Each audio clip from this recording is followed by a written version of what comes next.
Hi, good evening, everyone. If you can hear me, please go ahead and put a thumbs up in the chat if you can see me and hear me.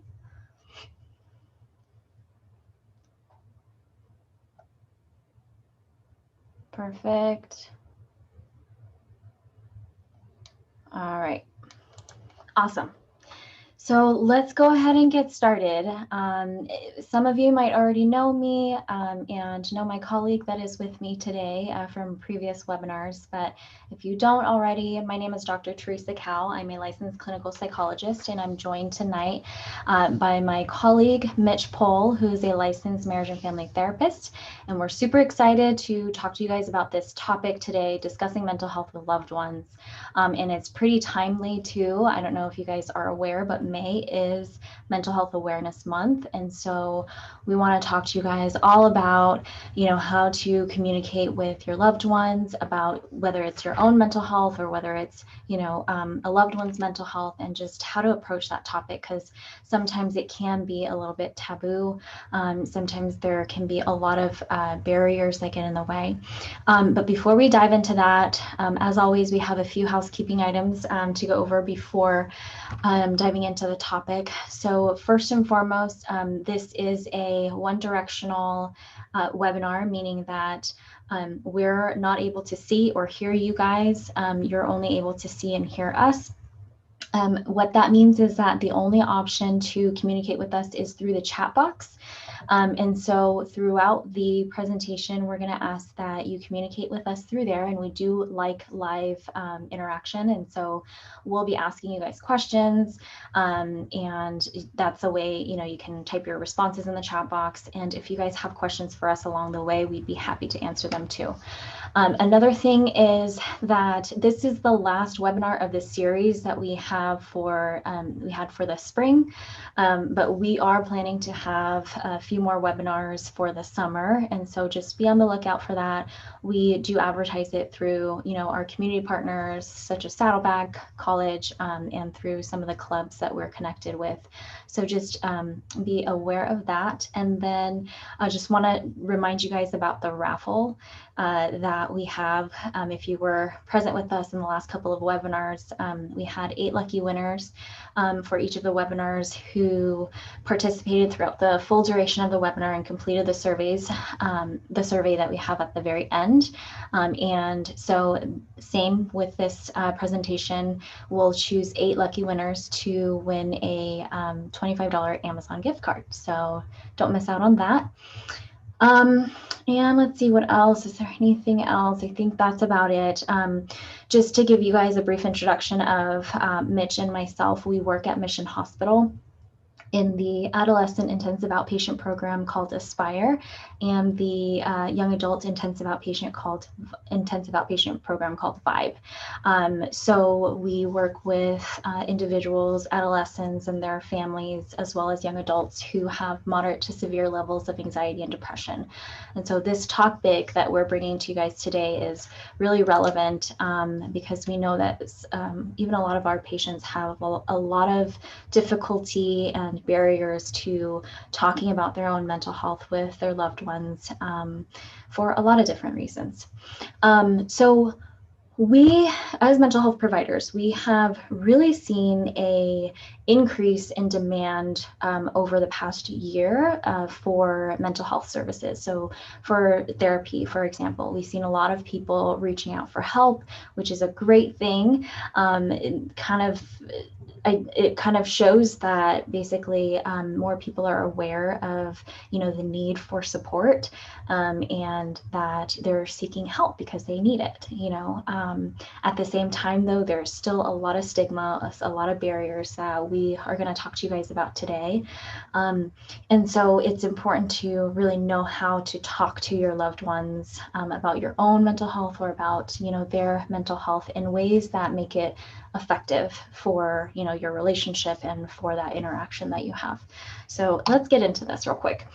Let's talk about mental health statistics. Mental Health America and the CDC have, given and administered depression and anxiety screeners for hundreds and thousands of individuals. And what they've come up with basically from the beginning of last year to the beginning of this year is that there's been a really dramatic increase in individuals who have experienced anxiety and depression. And what we typically see is preteens and teenagers and young adults that are really targeted the most, where they experience the most moderate to severe levels of anxiety and depression and experience those suicidal thoughts, urges to self-harm or engaging in self-harm.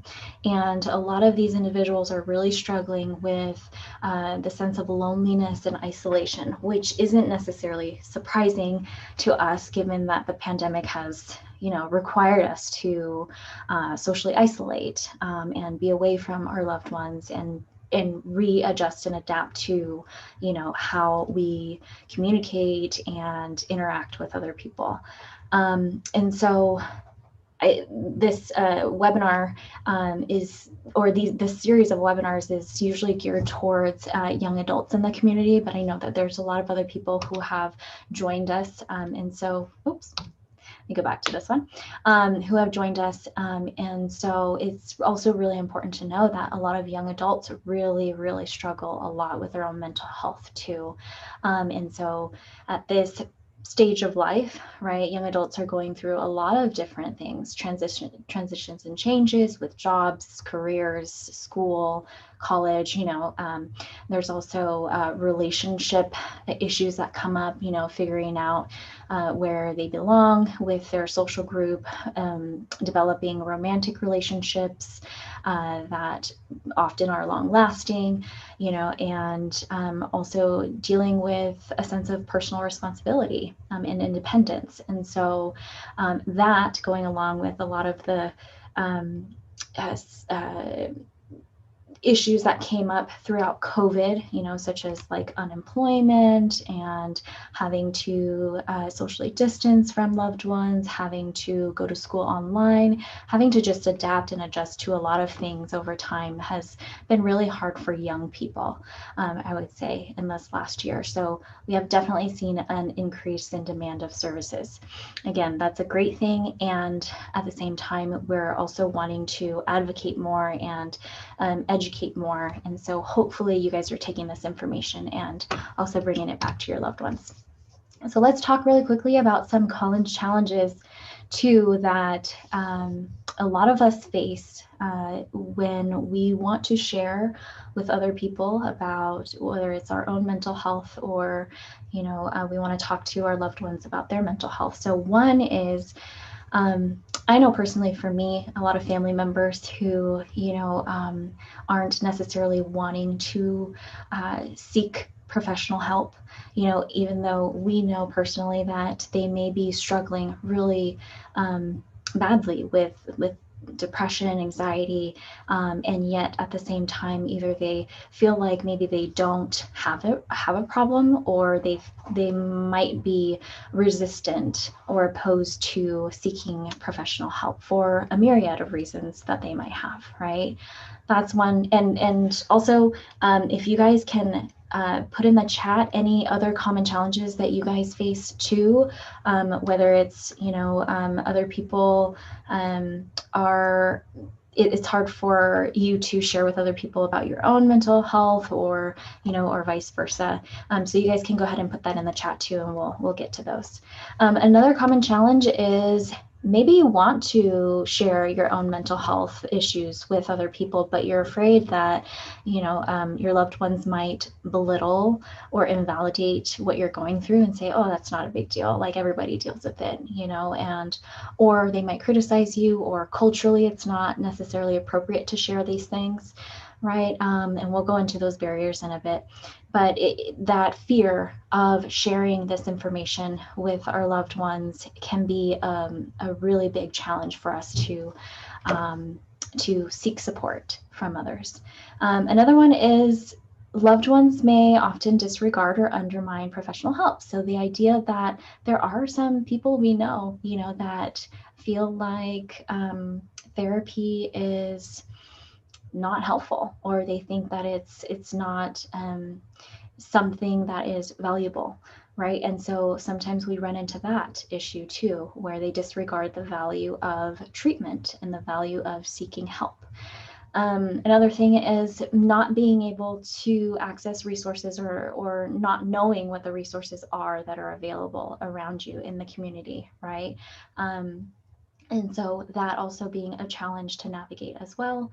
And then another thing is sometimes we worry about what it's going to be like when we face our issues, right? And I think a lot of times that is something that gets in the way of us seeking help, is not wanting to face our demons. And so sometimes it's better to just ignore it and not have to feel those things. So those are just some challenges. Let me see what you guys have written here in the chat box.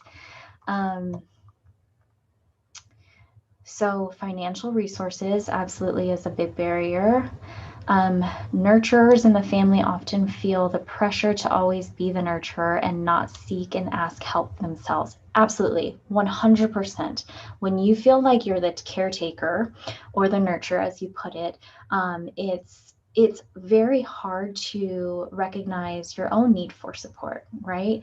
And I always give the metaphor of, like when you're on a plane ride and they tell you to put on your own oxygen mask before you help someone else. And that's the same idea, is that if you want to be able to help someone else, you have to also be able to help yourself first, right? To be your best self for others.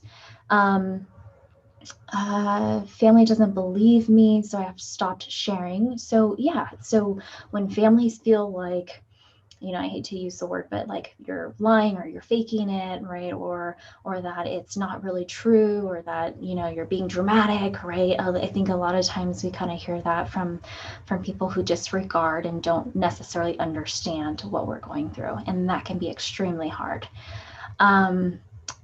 Can't see psychiatrist or therapist for several weeks due to being overbooked. Yeah, that and that just goes to show how much the demand of services has gone up since the pandemic, is that everyone's kind of booked, and that's definitely a barrier. Common challenge experiences excuses or denial about needing medical help. So I'm assuming that like wanting to help someone else that who needs help, but they're denying, being in denial about needing help. Absolutely. Feeling judged or being told that it's not a big deal. Yeah. Again, that idea of feeling invalidated. Being a single mom, not having much time for therapy or anything else for that matter. So you're juggling a lot of different things, a lot of different responsibilities. And so absolutely, it's very hard to find time. Again, finances. What else here? Common challenge I faced in my family with loved ones that are, they're just people who are depressed are just lazy, or people just want to feel bad for them, right? So kind of when people think that someone is playing the victim in some sense, that can be very hurtful and very invalidating for people who actually really need the help. And then religion, yeah, that's something we'll talk about in just a second. Working on not pushing what I've learned in therapy on my family if they're not open to it. Yeah, that's actually really hard, because when you have so much knowledge and you know that maybe it works, and that it's helped you, and you just want to help everyone else around you, or just educate, right? And give some sort of insight or awareness to other people, but they're not open to it. Absolutely, that's a big barrier. Son is 29, suffers from anxiety, become dependent on alcohol, struggle with bringing it up for fear of being shut out. Yeah. I think a lot of times it's hard when people just,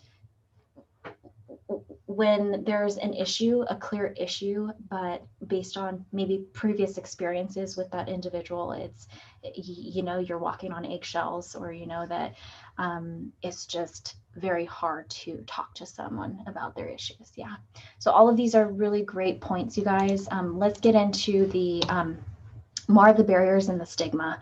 So yeah, cultural factors is a big thing, right? There are so many, I would say a lot of collectivistic cultures, like Hispanic cultures, Asian cultures, where you keep it in the family, or it's not good to really share your issues with the outside world, right? It's kind of goes with the second point there. Family pride is to save face. You don't want to show weakness to other people. You don't want to admit that there's anything wrong, because it's not within your culture to do so, right? And so that can absolutely be a big barrier. Generational differences too. Let's say you're a 20-year-old person and you're trying to talk to your grandparents about mental health, and they're just like, well, it is what it is, I'm stuck in my old ways, or whatever the case may be. Is that they're very traditional black and white thinking, and up to this point they haven't known what the I guess the transition and the progression of how mental health has come to be, and so it's very hard to also talk to certain people who are big age differences than you, right? Where their thought process is very traditional, less curious, less open-minded than you are, right?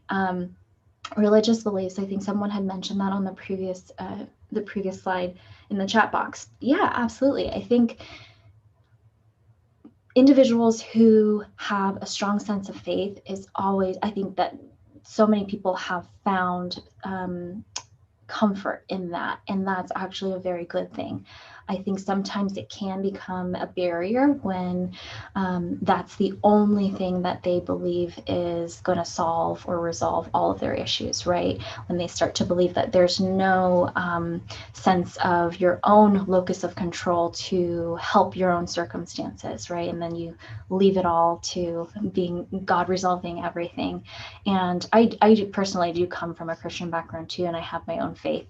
And at the same time, right, is if solely believing that God is going to, and we're probably not going to get into this because this could be a little bit,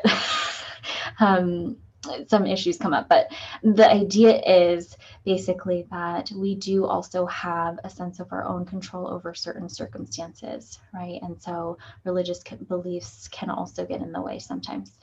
Also being taught not to show weakness. So a lot of us, when we were young, right, starting very young, we're told to suck it up. Like, it's not a big deal. Like, stop being a baby, right? Those things that we're taught at a very young age communicate certain messages to us that become problematic later in life when we feel as though we're actually stuck and we don't know what to do, right? And then that can lead us to feeling really hopeless and helpless about our situations. Confidentiality and trust is one thing too, where seeking out treatment, seeking out support is a huge deal. And for some people, especially if it's the first time, can be really, really scary. And one aspect about that is that you're going to meet with a complete stranger and you're going to tell them about your issues, and can I trust them? Can I trust that they're going to keep my information private? Can they actually help me? And so those questions are really big things that people do face that often get in the way of seeking treatment too. Having a hard time identifying symptoms. So for each person, mental health looks different for each person, right? Symptoms manifest differently. Even in some cultures, they don't identify as having depression or anxiety. They don't necessarily know that verbiage or that clinical, term and what that means or what that really looks like. And so sometimes if we don't know necessarily what's going on with us, then we might not know what kind of help we need, right? Preference for self-reliance. So that's the idea of, also like if you learned at a very young age that you have to be really independent, that you can't rely on anybody else, you can only rely on yourself. That's a lot of pressure to figure everything out on your own, and so If that's the case, if that's our mentality that we can only rely on ourselves to help ourselves and trust ourselves to get through things, at the point where you, again, feel completely stuck, that can feel really hopeless and helpless. There are often misconceptions of mental health. So, I think we might know some people who feel like seeking treatment or going to therapy is only for crazy people, and I think that's absolutely a misconception, because so many people go to therapy just to better their relationships, to figure out who they are, to explore a lot of things that in the end is beneficial and crucial for them to really live well-meaning lives, and so the idea that therapy is only for crazy people is something that I think, again, we're trying to break that mental health stigma, and the more we can educate people, the more we can bring awareness to individuals and share our own experiences, sometimes that can be a really helpful thing. Similarly, lack of insight and knowledge and understanding. Sometimes ignorance can be inadvertently harmful to some people. And I think sometimes people really just don't know. They really, are unaware, don't have the knowledge or the information. And that's where we kind of come in to educate and help people understand a little bit more. And then again, we kind of talked about this a little bit earlier too, is minimal access to care. So some underserved populations really don't have access to resources as well. Financial issues, they don't know what the resources are in the community. And so that can be a big block in their road to recovery too. So these are some barriers that that we typically see as mental health providers. Are there other things that you guys have come into conflict with or have noticed in your own relationships with other people as you've tried to either help them or other people have tried to help you, and there have been some barriers there? Go ahead and identify those in the chat box too.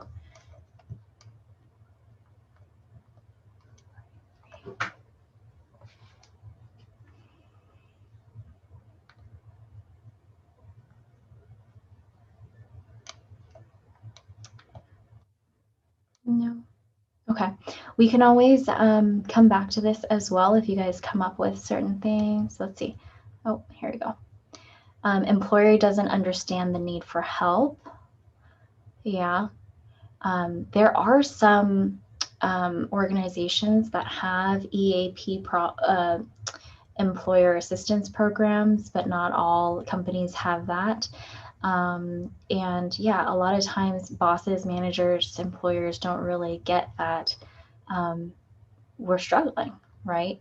And then Alexandra says, sometimes coming off as too positive can frustrate the other person, and I have a hard time, oops, where did it go? A hard time giving advice without sounding overly optimistic. Yeah, I can absolutely see that happening too, where, maybe we have a very positive and just positive view on things and a positive perspective. And so sometimes it's hard when we're trying to work with someone who thinks more pessimistically, right? People would react to my problems. My comment is people would react to my problems and needing help. I worry if people would reject me. Yeah, that's absolutely a common experience as well, where we're fearing rejection, right? If we're sharing this deep, dark, vulnerable personal information about ourselves, right? Dad went to med school. He convinced that exercise will solve all mental health issues. Even though I've tried it and it doesn't work, I still feel anxious. He sends me articles about how therapy doesn't work and how exercise is always the answer. Makes me feel like he doesn't understand me. Yes, I can tell you a lot of the parents that we work with also have a really hard time understanding their kids' mental health issues as well, in that they think there's a one set solution, right, for all of this that is different than trying to understand where all of this is coming from and working through that, right? friends tell me to take all sorts of herbal supplements and that have worked for them and don't think medication is a good resource. Okay. Absolutely. Sister has been manic recently and it's hard to talk to her. She's in denial that anything's wrong, and I try to help and give advice, but she takes it the wrong way. Sometimes people are also not in the right mind state, right, to receive certain information too, and we'll talk about that a little bit. Being high functioning so people don't believe you deal with mental illness. That's a really great point.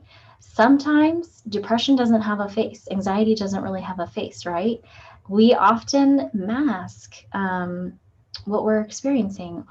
And at the same time, if we are high functioning, right, like if we're still holding our jobs, if we're still going to school, if we still have our relationships, right, people don't think that you're struggling because it looks so, you look fine on the outside, right? And so a lot of times it's hard for people to recognize that someone is struggling.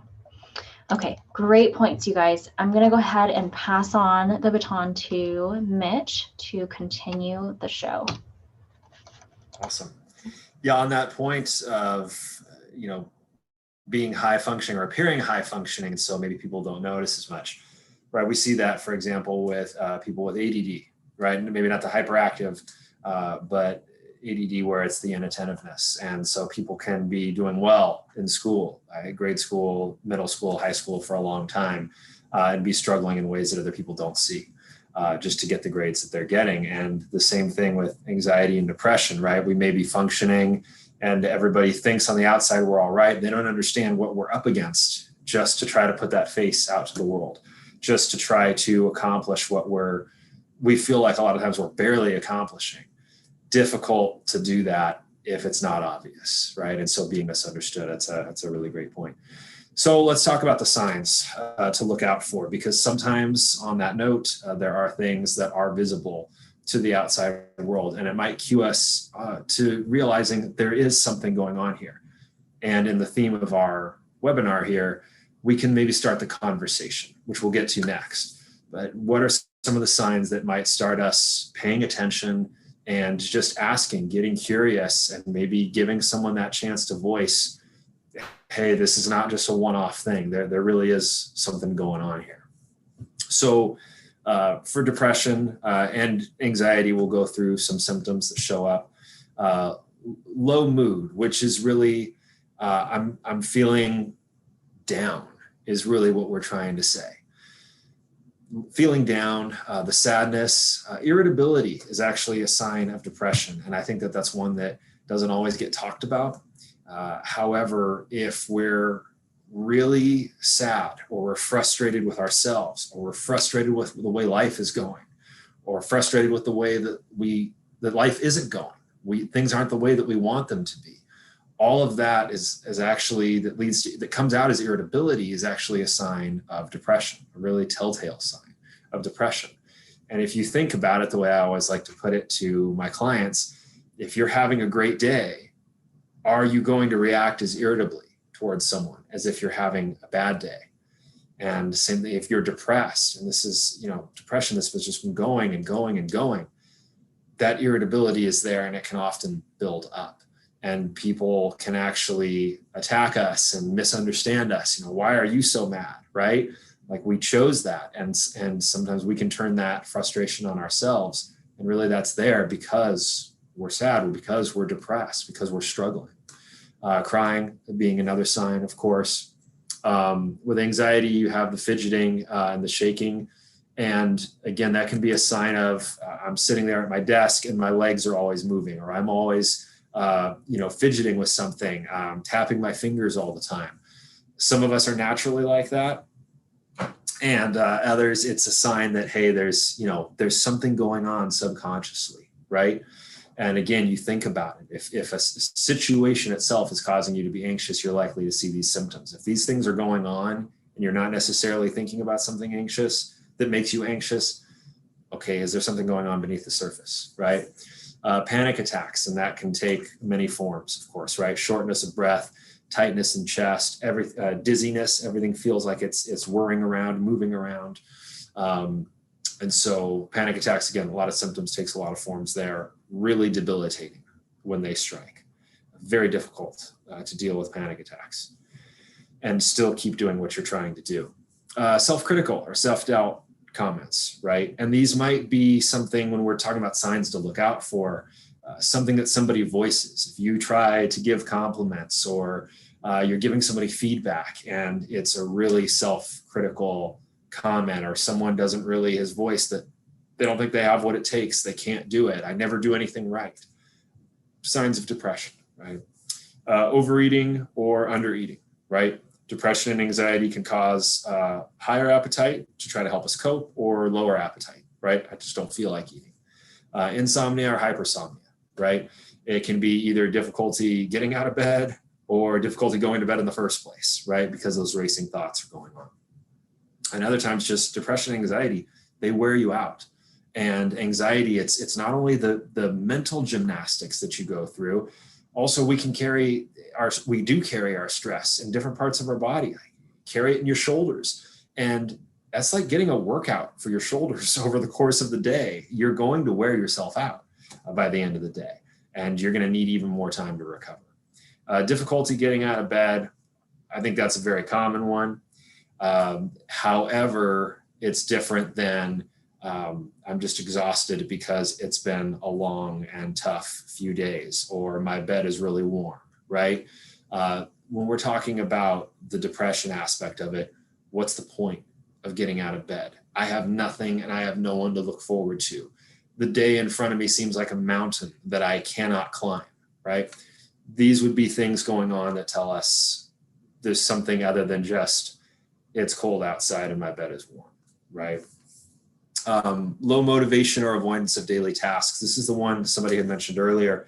You're saying depression is just people saying that you're lazy, right? And they don't understand that with that depression and even with that anxiety, it is so difficult for me to find motivation because I'm usually struggling with hope. I'm struggling with empowerment, with a sense of empowerment. And so I am struggling with the motivation, and I'm probably going to avoid things. I don't have the energy. I don't see the point, right? And that's where it comes from. It doesn't come from laziness. If we were actually able to work with the depression, we see people's energy levels go up. We see their motivation go up. It had nothing to do with laziness. I like to say that, what most people refer to laziness is where somebody chooses different goals, chooses different priorities. You don't choose depression. Lack of hygiene and self-care. It's very hard to take care of ourselves when we have that lack of energy, when we have a difficulty seeing like, what's the point? Social withdrawal, obviously in isolation.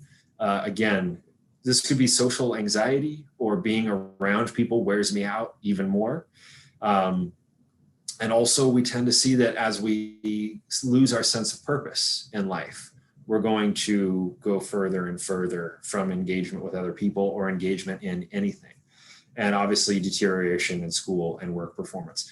These are all, school and work are higher functioning elements of our life. And if we're struggling to take care of some of the basic things, some of our basic needs, if we're struggling at that core level, of course, we're not going to be able to function on a higher level. Congratulations, you're normal. Nobody would be able to do that. It's not just you. So if you guys have some other signs that you've noticed that we have not listed here, please post those, and we'll go ahead and go on to the next one, which is the signs that we might not notice. These are more of the internal signs. And let me pull up the chat real quick so I can see. Okay, perfect. But these are the signs that people might not notice on the outside, or if we're wondering, we may not notice that that somebody is struggling with this. And so the difficulty concentrating, right? There are some signs of that we might notice on the outside. However, that might be one that's harder to notice if you're on the outside looking in, is that difficulty concentrating. I think even ourselves sometimes, we might read the same sentence 10 times over. I might be having a tough time sitting at my desk and getting this done. And I'm getting frustrated at myself going, why am I struggling so much to do this? And you realize, well, wait, I'm having trouble concentrating because I'm super exhausted, because I'm focused on this, this, and this, because what's the point, right? And so there's that difficulty concentrating that comes with it. Forgetfulness and difficulty remembering things. Your brain is kind of like a fuel tank on a car. And so if we've used up or close to using up the brain's functioning, right? Because we're focused on so many different things, or because we didn't even get a chance to refuel it with depression. But the brain fog, absolutely, that's what it can feel like, right? Because we're struggling with anxiety and depression. Of course, again, you're not going to have that higher level functioning, which is the ability to recall, store and recall things. Again, that's normal to have that difficulty, to have that brain fog, absolutely. Loneliness. Sometimes it's hard to tell that people are lonely. And it may be because when we're engaging with them, they seem like they're doing okay. We don't necessarily know what happens when they go home. We don't even know that they're home alone, right? Or we don't even know that maybe their needs for social intimacy or personal intimacy aren't being met. And so loneliness is a hard one to tell. We got to ask more questions to find that that's what's going on. And we have the hopelessness and helplessness is almost always difficult to show. And I'm going to go back to what Teresa said earlier. That's one that takes a lot of vulnerability to open up about. Do we have people that we can open up and tell them, hey, I'm feeling hopeless, I'm feeling helpless? That takes a lot of vulnerability. That's one that a lot of times people are not going to feel comfortable talking about. Self-hatred and worthlessness. Again, as we said on the last slide, sometimes that's explicitly voiced, and other times that is the constant critical voice that goes with anxiety. It goes with depression, not something that necessarily people are going to give voice to and talk about. We talked about the tiredness, the low energy, the lethargy, but that's again something that somebody may show at home. They may not show at work. They may not show with their friends, right? Feeling misunderstood. Again, do we feel like we can voice that to others? Not always. Intrusive thoughts. That's a big one. We don't tend to show that to other people. We're anxious enough about it. We struggle enough with it. How do I voice this to someone else? Feeling dissociated from reality, right? I think for some people, they might describe that as brain fog. And for other people, it's just, you almost feel like you're moving in a dream sometimes. You feel like you're weighed down. Some people have described it that way. Sometimes a client tell me a number of weeks ago, I'm driving and I feel like I'm looking around almost not belonging to the world, right? I'm here in the present, but it's what's going on, right? We have disconnected from others and experiences. It's very difficult to connect if my mind is somewhere else, if I really don't have the ability to draw on those positive feelings. I'm struggling to connect with people. Shame and guilt, huge ones. And again, we can direct that and turn that on ourselves. Sometimes it's also situations in our lives. I'm not able to be there for people like I want to. I'm not able to get things done like people are telling me I should be able to do. I have past regrets. I have current regrets. All of those things can drive anxiety and depression. And then when the guilt and the shame come in, and the other symptoms on top of that, makes us even more guilty, even more ashamed. Suicidal thoughts, of course. And this can be what we would call the passive thoughts, right? I think it'd be better if I wasn't here. All the way to the more active thoughts. I should kill myself, right? And this all says that something's wrong, that we have lost a sense, and it can be one of these things, it can be all of these things. I've lost a sense of hope.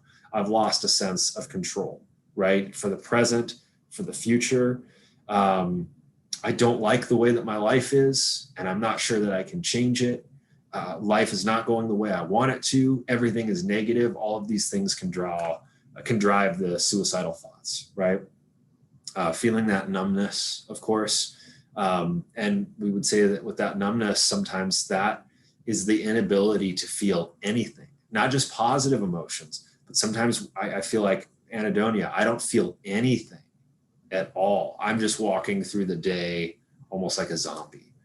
And finally, urges to engage in maladaptive behaviors in order to cope with anxiety and depression. And we talk about maladaptive behaviors. We're talking about ways of coping that are not the most constructive and healthy ways for us, right?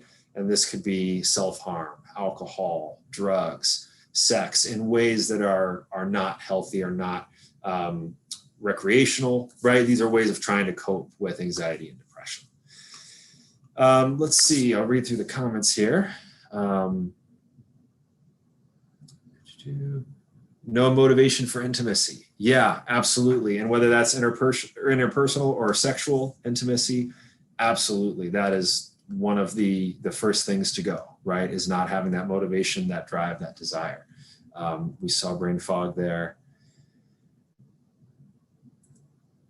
Yeah, I agree that, and that's a great point. It takes a lot of energy to reach out for help.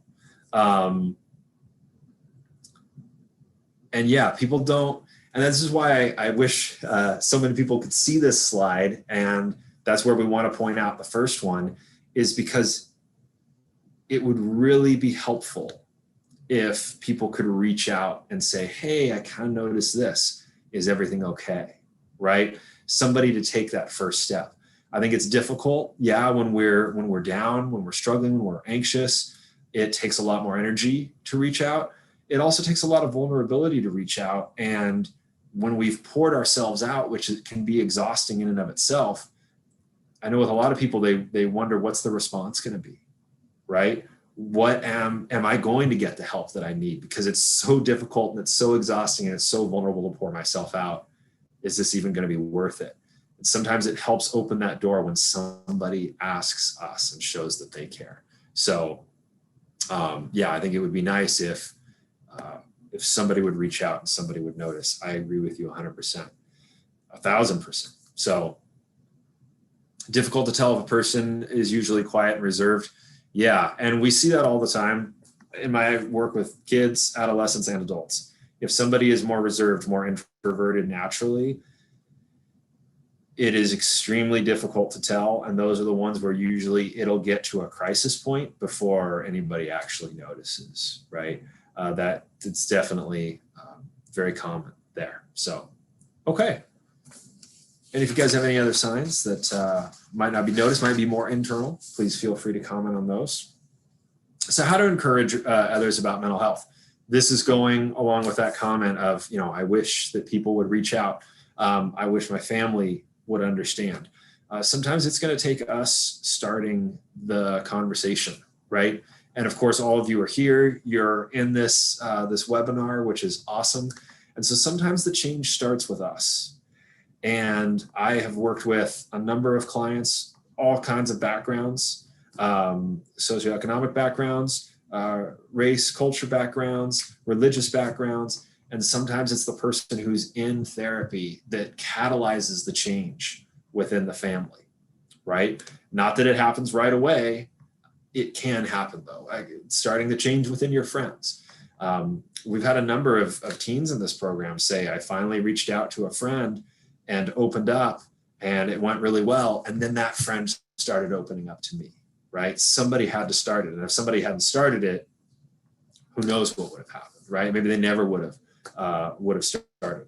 So how to encourage others to talk about mental health and start opening up. Being curious and open-minded. So this goes with when I see that something's going on, not accusing someone, not assuming it's something, and just asking. And so if it's, you notice your brother or you notice your friend has not been joining you guys for hangouts, saying, hey, look, I don't know if it's because you've been busy lately or what's going on, just wanted to check in and we miss you. Why haven't you been joining us? Something like that. Tell me what's going on. Would it be better for us to catch up one-on-one? I'd love to see you and come over, right? But just asking those questions in a non-combative, not in an interrogation way, right? We're not here to interrogate anyone, but just in a warm way, kind of opening up and saying, hey, look, I miss you. I care about you. I noticed this. Do you want to talk about it? What's going on? I'd like to hear what's going on with you. Doing research, learning and asking questions. And so sometimes somebody might let something slip. Oh, I had a friend of mine die and I've just really been feeling sad. And I think the common thing when somebody starts to open up to us is we're not sure what to say or what to do. And I'd say two things on that. This is your first research. Number one, just listening to someone, providing empathy and validation is the most important first step.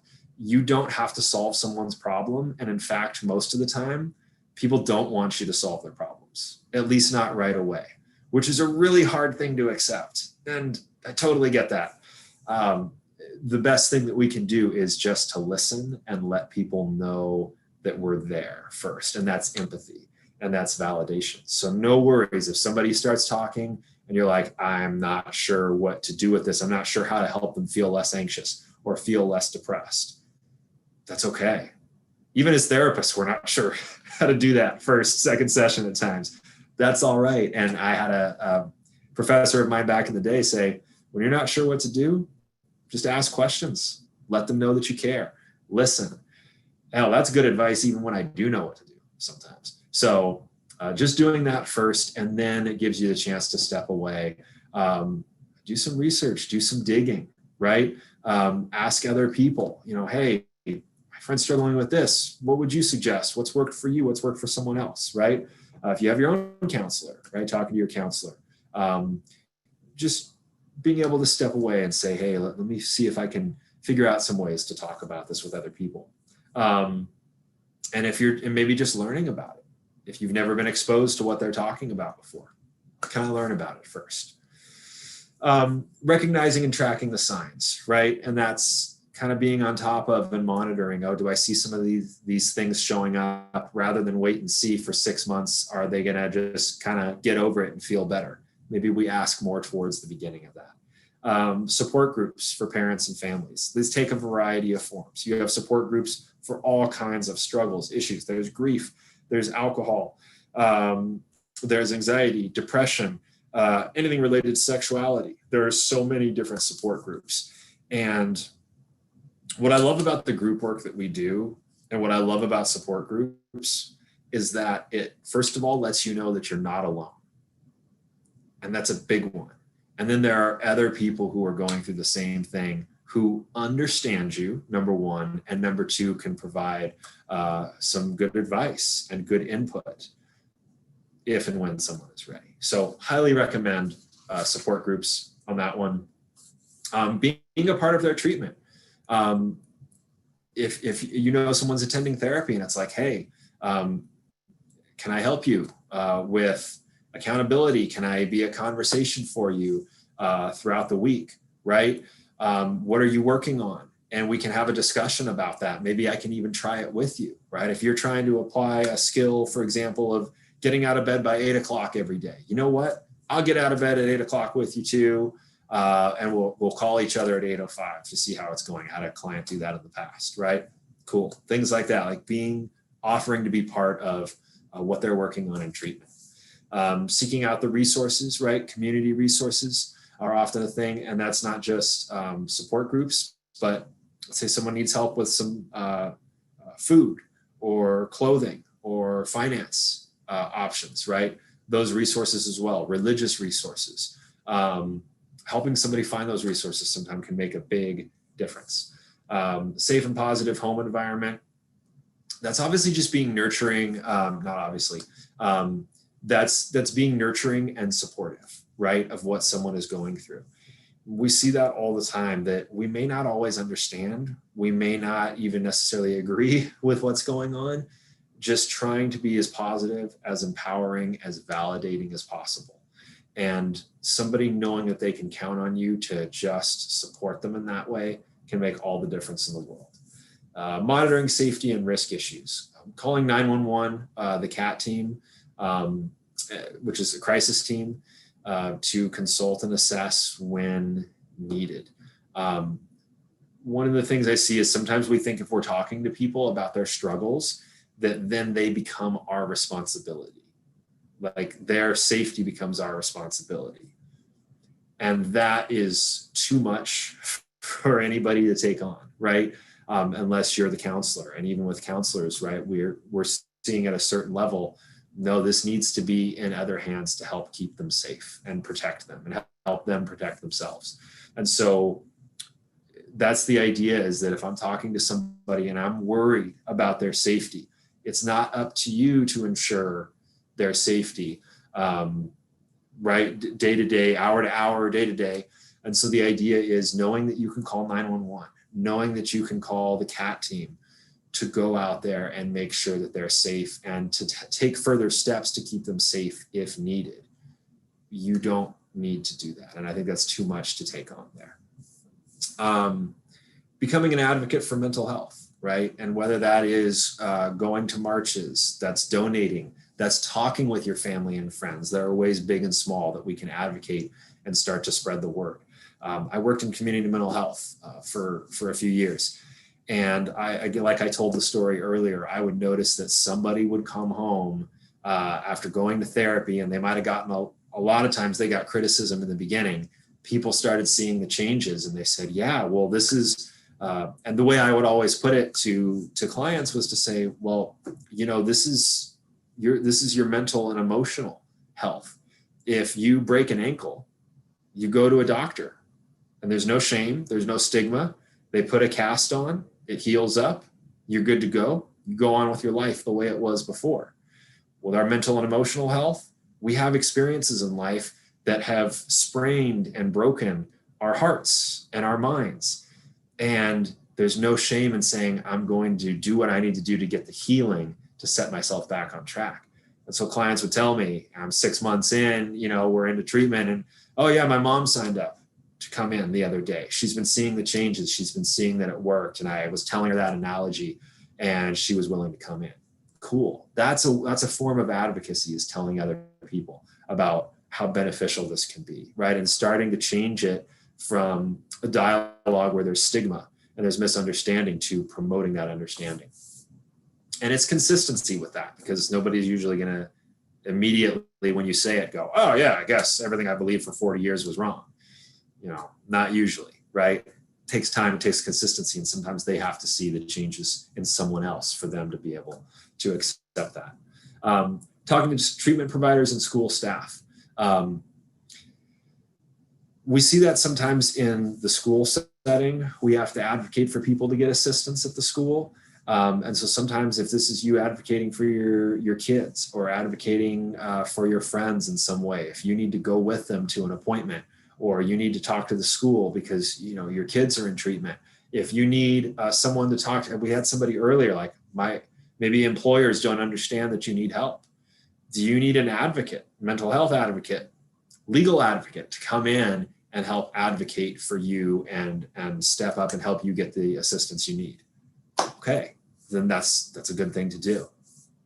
Providing active listening and validation, which I think we talked about that a little bit earlier. But just really showing that we're interested, asking questions, providing validation, and letting people know that we're there.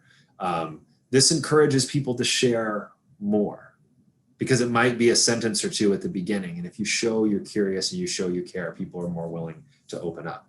And finally, just being a model of all of these things. If we want people, one of the things I say, if we want people to be kind to themselves, are we kind to them first? If we want people to be open with us, are we open to them, right?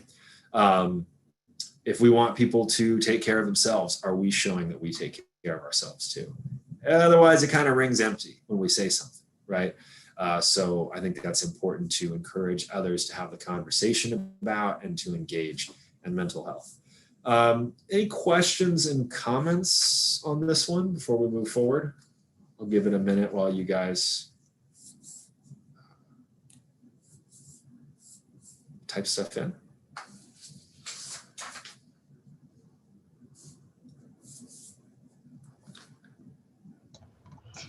Can I just emphasize one thing that you said that was super important and helpful, is that sometimes when I come into contact with individuals who are a little bit more resistant to the idea of therapy, the idea of treatment, it is helpful um, to give those analogies and metaphors that are more practical for them to think about, if they're thinking more logically, rationally. So like the ankle example that you gave, Mitch, same for any kind of physical illness or physical health, right? If someone is diagnosed with cancer, you're hopefully not ignoring it, right? You're going to treat it, right? If your car breaks down or like gets a flat tire or runs out of gas, right? The idea is you're gonna try to fix the problem so that your car can function again. And so when we come into contact with individuals who maybe don't get it or have a little bit of a harder time agreeing with the purpose and the utility and the benefits of mental health services and therapy and getting treatment, like some of those metaphors and analogies can be really helpful. Just wanted to reemphasize that. Yeah, awesome.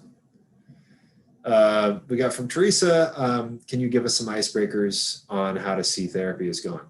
Yeah, that's a great question. I think it depends on the person that you're asking, right? As I was reading that, I can think of a few friends of mine and definitely a family member that I could literally just go up and be like, hey, how's therapy going? And I think maybe because they're more open, they also know that I'm a therapist. And so, of course, I'm going to be curious about, how they're doing and how the experience has been. Other people, they may kind of go, why are you asking? Right. And so you may have to clarify. I know just when some people have kind of shared other people checking in on them, it's, hey, how have you been feeling? Has therapy been working for you? And sometimes it doesn't feel as intrusive if it's how's therapy been working for you. Because I think some people, when you ask how's therapy going, they kind of expect you to share what you're talking with your therapist about. And that's why confidentiality exists, right? So sometimes it's, has therapy been helping you? And other times I think it's just, it can start off from a completely different angle. How are you doing? Right? I know you shared you were feeling really sad a few weeks ago and you went to a therapist. How are things going now? I'd like to check in with you and listen. And sometimes it's just organically going to come up. Yeah, I've been talking with my therapist. It's been helpful. It hasn't been helpful. We've been talking about this. We haven't. Or I've just been starting to do this. And I think as you see those changes, you'll kind of know how therapy is going, right? So sometimes it's just coming at it from a different angle, just to check in, where you don't necessarily explicitly mention therapy, just, hey, how are you feeling? I'd like to check in again. Love to hear an update on how you're feeling. I've been thinking about you. Let me know if that helps, or if there's maybe some other ways I can weigh in on that. And then Alice, any health insurance plans that cover therapy or mental health insurance? Yeah, so a lot of the insurance companies, in fact, I would say virtually all of the insurance companies will offer some kind of coverage for therapy. It just depends on your insurance company because there's different deductibles, different copays that might have to be met. Some are willing to cover only a certain amount of time for higher levels of care. And sometimes they'll have certain just individual outpatient therapists that are covered and some that aren't. So I think the best thing to do is to call your insurance company and find out what the extent of their coverage is and what you'd be paying out of pocket. So hopefully that's helpful there. Even if you have Medi-Cal, Medi-Cal has its, will usually go through community mental health organizations, and even Medi-Cal will cover a certain amount of mental health. So again, hopefully that's helpful. Let me know if I can weigh in more on that. And otherwise, we'll go to the next slide as we kind of wrap up. So how to talk to family members, paying attention to the signs, validating feelings, thoughts, and spirits. So we talked about some of those signs earlier, right? And just being validating towards people, which I feel like we've touched on this a lot, right? But offering those validating statements, even asking a question, a curious question is a validating statement. Offering to listen, not just jumping into giving advice, People can feel so much better just knowing that someone's there to listen. And I think we had some comments up there about that. Just listening sometimes works for me. Yeah, absolutely. Open, honest, and non-judgmental conversations. I love seeing that. Yes, that's what we're talking about here. Asking open-ended questions. So, for example, are you having a really bad day today? Right? Is more of a yes or no. Instead, an open-ended question might be, hey, you seem really down. What's been going on? Right? That gives people the option to elaborate more. And again, we want to ask it in a manner that it doesn't make it seem like it's an interrogation. Kind of a deal. No one likes an interrogation unless we're in a spy movie. And even then, targeted questions, just kind of picking out like sometimes a certain thing, again, like I've noticed you're kind of feeling down. Is everything okay? We see this a lot with teens. If the parents just come up and go, hey, how was your day? That's the number one way, or at least the number two way to get a teenager upset with you, right? And sometimes that carries over when we're an adult and we're anxious and depressed. Somebody gives me an open-ended question. Where do I start? No, everything's not okay. I can tell you 50 things that are going wrong, right? But if someone instead were to jump in and go, hey, you seem sad today. What happened? Maybe that just targeting the sadness part of it gives us an idea of what we can talk about, right? So targeting it a little bit more. Expressing concern and encouragement, letting people know we care. There's always that old phrase that says people don't care how much you know until they know how much you care. And that's why we don't jump to problem solving first. Let people know that you care, right? And so offering that encouragement and that concern. Treatment support, as we mentioned earlier, if someone needs help, whether that's being driven to sessions or someone to check in on them during the week, doing that. Using the Dear Man skill. Dear Man is a DBT skill. You can Google that. You can go on YouTube and look up Dear Man, but that's a really constructive way of organizing our conversations. And so the Dear, D-E-A-R, it's an acronym. That's the steps that we follow in every conversation. And the man, the M-A-N, are all things that we're going to keep in mind. I think for the sake of time, we won't necessarily dive into that too far. But that is a really constructive way, especially if both people are on board, to express our concerns, to express our needs, to express what's going on. Checking your defenses. That's mindfulness. And just being able to realize, am I getting triggered here? Am I starting to get defensive? Just realizing that helps us have a more constructive response rather than our automatic response, which might not always be constructive, because then we can criticize and things like that. Sharing your own experiences. That's a double-edged sword, right? Sometimes we share and someone can feel like that we're minimizing, right? And so at the same time, sometimes we can share our experiences, not to minimize someone, not to take over the conversation, to normalize it instead. And so you can tell that someone's feeling really down and depressed and God, I just don't know why I'm feeling this way. Hey, you know what? Actually, I've had that experience before too. I struggled with this and this and this. So I totally feel you. It's not just you. I had that too. And maybe sharing that clearly and briefly lets them know that they're not alone, opens them up to really share more. And just normalizing seeking help, right? That it's okay to do that. Everybody does that. Again, with my thing earlier, we go to a doctor if we have a sprain, if we have a break. If I got a broken heart, I can go to an emotions and a thoughts doctor, so to speak, which would be a therapist, or Dr. Cal, who's actually a doctor. And just starting slow and building up. Don't necessarily expect somebody to completely change their views the first time you have a conversation. Don't expect anybody to just open up and pour everything out to you on the first try. They may not even open up to you the first 5 times. It's walking that line between I'm being annoying and I'm making sure I keep the door cracked open, right? Listening to understand, not just to reply. Yes, well said. Absolutely, couldn't agree more. And with that, I will turn it over to Teresa. All right.